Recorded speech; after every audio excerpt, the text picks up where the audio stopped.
नमस्कार। आज हम बात करने वाले हैं रोशनी की एक कमाल की शक्ति के बारे में। कैसे ये नवजात शिशुओं में होने वाले पीलिया यानी जॉन्डिस को ठीक करती है। ये एक बहुत ही कॉमन सी बात है, तो चलिए इसे एकदम आसान भाषा में समझते हैं। तो सबसे पहला सवाल जो दिमाग में आता है वो ये है कि आखिर इतने सारे न्यूबॉर्न बेबीज पीले क्यों पड़ जाते हैं। ये नज़ारा बहुत आम है, पर इसके पीछे की साइंस सच कहूं तो काफी दिलचस्प है। अच्छा, तो इसी कंडीशन को कहते हैं नियोनेटल जॉन्डिस यानी नवजात पीलिया। होता यह है कि शरीर में बिलीरुबिन नाम का एक पदार्थ, समझिए एक पिगमेंट, जमा होने लगता है और इसी की वजह से बच्चे की स्किन और आंखों का जो सफेद हिस्सा है वो पीला नजर आने लगता है। तो सवाल ये उठता है कि ये बिलीरुबिन आता कहाँ से है। देखिए, इसके पीछे कई वजह हैं। पहली बात, ये रेड ब्लड सेल्स के टूटने से बनता है और नवजात शिशुओं में ना ये सेल्स बहुत तेजी से टूटते हैं। दूसरी वजह, उनका लिवर अभी इतना मैच्योर नहीं होता कि इसे प्रोसेस करके शरीर से बाहर निकाल सके। और तो और ये आंतों में वापस भी सोख लिया जाता है। तो इन सब चीज़ों का नतीजा, शरीर में बिलीरुबिन का लेवल बढ़ जाता है। एक और दिलचस्प बात, ये बिलीरुबिन भी दो तरह का होता है। एक है अनकंजुगेटेड, ये बच्चों में सबसे कॉमन है और इसी का इलाज फोटोथेरेपी से होता है। लेकिन दूसरा है कंजुगेटेड, और अगर ये बढ़ जाए तो ये एक रेड फ्लैग है, मतलब इसके लिए तुरंत मेडिकल जांच की जरूरत पड़ती है। तो चलिए अब आगे बढ़ते हैं और ये समझते हैं कि ये आम सा दिखने वाला पीलिया कब चिंता की बात बन जाता है। क्योंकि हाँ, ज़्यादातर मामलों में ये नॉर्मल है, पर कुछ हालात ऐसे होते हैं जहां ये गंभीर हो सकता है और हमें अलर्ट रहना पड़ता है। गंभीर पीलिया के कुछ खास रिस्क फैक्टर्स होते हैं, जैसे कि अगर बच्चा समय से पहले पैदा हुआ हो या उसका वजन कम हो, कभी कभी जन्म के वक्त कोई चोट लग जाती है, या फिर माँ और बच्चे का ब्लड ग्रुप मैच नहीं करता।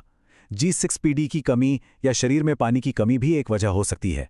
हेल्थ केयर टीम इन सभी चीज़ों पर बहुत ध्यान से नज़र रखती है। और इसीलिए ना किसी एक रीडिंग से ज़्यादा ज़रूरी होता है ट्रेंड को ट्रैक करना। मतलब ये देखना कि बिलीरुबिन का लेवल कितनी तेज़ी से ऊपर जा रहा है या नीचे आ रहा है। ये नर्सों के लिए सबसे ज़रूरी कामों में से एक है। तो ठीक है, प्रॉब्लम तो हमने समझ ली। अब बारी है इसके एक बहुत ही कमाल के साइंटिफिक सॉल्यूशन की, और वो है नीली रोशनी की ताकत। इसका जो बेसिक प्रिंसिपल है वो बहुत ही सिंपल और असरदार है। लाइट जो प्रॉब्लम वाला बिलीरुबिन है उसे एक ऐसे फॉर्म में बदल देती है जिसे शरीर बहुत आसानी से बाहर निकाल फेंकता है। तो ये काम कैसे करता है? चलिए इसे 3 आसान स्टेप्स में समझते हैं। स्टेप 1, नीली रोशनी की खास वेवलेंथ स्किन के अंदर जाती है। स्टेप 2, ये लाइट एनर्जी उस अनकॉन्जुगेटेड बिलीरुबिन को पानी में घुलने वाले आइसोमर्स में बदल देती है। और स्टेप 3, ये जो नए फॉर्म्स हैं वो लिवर को बाईपास करके सीधे यूरिन और स्टूल के जरिए शरीर से बाहर निकल जाते हैं। कितना स्मार्ट है ना? तो साइंस तो समझ आ गई। अब जरा ये देखते हैं कि असल में ये इलाज होता कैसे है। मतलब प्रैक्टिस में क्या क्या जरूरी कदम उठाए जाते हैं। फोटोथेरेपी शुरू करने के लिए 5 चीजें सबसे जरूरी हैं। पहली, बच्चे की ज्यादा से ज्यादा स्किन को लाइट मिलनी चाहिए, तो सिर्फ डायपर पहनाते हैं। दूसरी, आंखों को बचाने के लिए सेफ्टी पैड्स लगाना बहुत जरूरी है। तीसरी, लाइट सोर्स की सही पोजिशनिंग। चौथी, बच्चे को हाइड्रेटेड रखना। और पांचवीं, उसके बॉडी टेम्परेचर को लगातार मॉनिटर करते रहना। और हाँ, लाइट सोर्स और बच्चे के बीच की दूरी ये बहुत ज़्यादा मैटर करती है। ये दूरी करीब 30 से 45 सेंटीमीटर होनी चाहिए ताकि इलाज असरदार भी हो और सेफ भी। तो ये नंबर याद रखने वाला है। और ये रहा दूसरा जरूरी नंबर।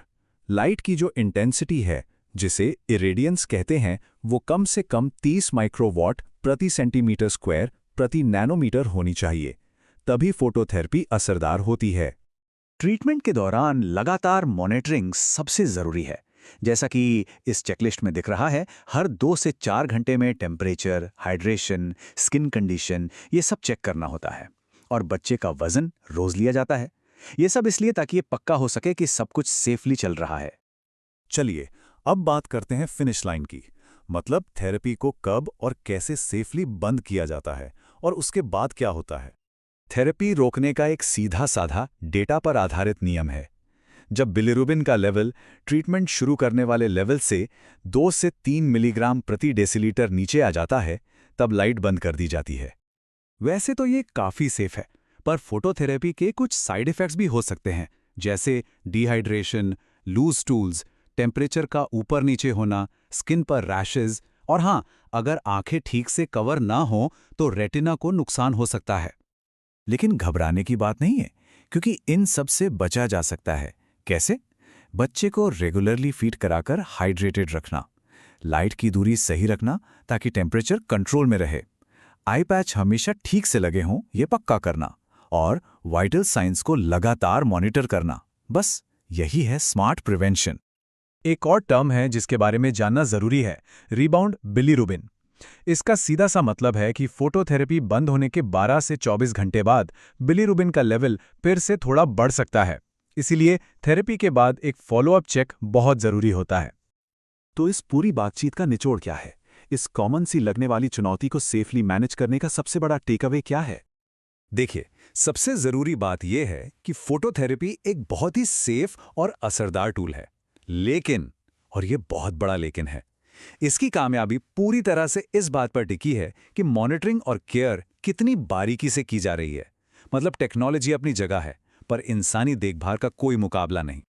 और जाते जाते एक सवाल छोड़ जाता हूं। सोचिए, अगर लाइट जैसी एक साधारण सी चीज एक बायोलॉजिकल प्रॉब्लम को हल कर सकती है, तो क्या यह हमें दूसरी मेडिकल चुनौतियों से निपटने के लिए भी ऐसे ही सरल लेकिन असरदार रास्ते खोजने के लिए प्रेरित नहीं करती?